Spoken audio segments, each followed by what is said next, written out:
बाधित शेतकऱ्यांचे सगळे प्रश्न सरकार सोडवेल. पुरंदरचं विमानतळ कुठल्याही परिस्थितीमध्ये होणार असं मंत्री चंद्रशेखर बावनकुळे यांनी म्हटलंय.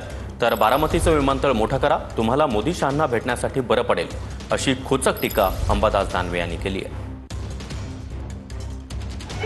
पुरंदरचं विमानतळ कोणत्याही परिस्थितीत होईल ते झालं पाहिजे.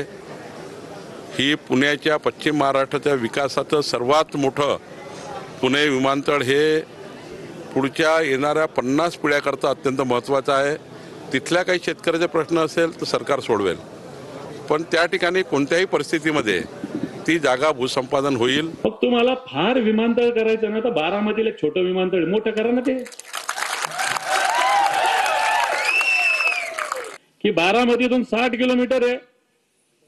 फार सरकारला हौस आहे तर बारामतीच्या एअरपोर्टचं एक्सपान्शन करा आणि तिथलं मोठं एअरपोर्ट करा. लागतंच तुम्हाला, रोज जावं लागतं, पळावं लागतं, जावं लागतं, गद्दारी करावं लागते, इकडे जावं लागतं, तिकडे जावं लागतं, तुम्हाला लागतं. इकडे जायला विमान धुंडावं लागतं, तिकडे पळावं लागतं, गुपचूप अमित शहाला भेटावं लागतं, गुपचूप नरेंद्र मोदीला भेटावं लागतं. करा त्याच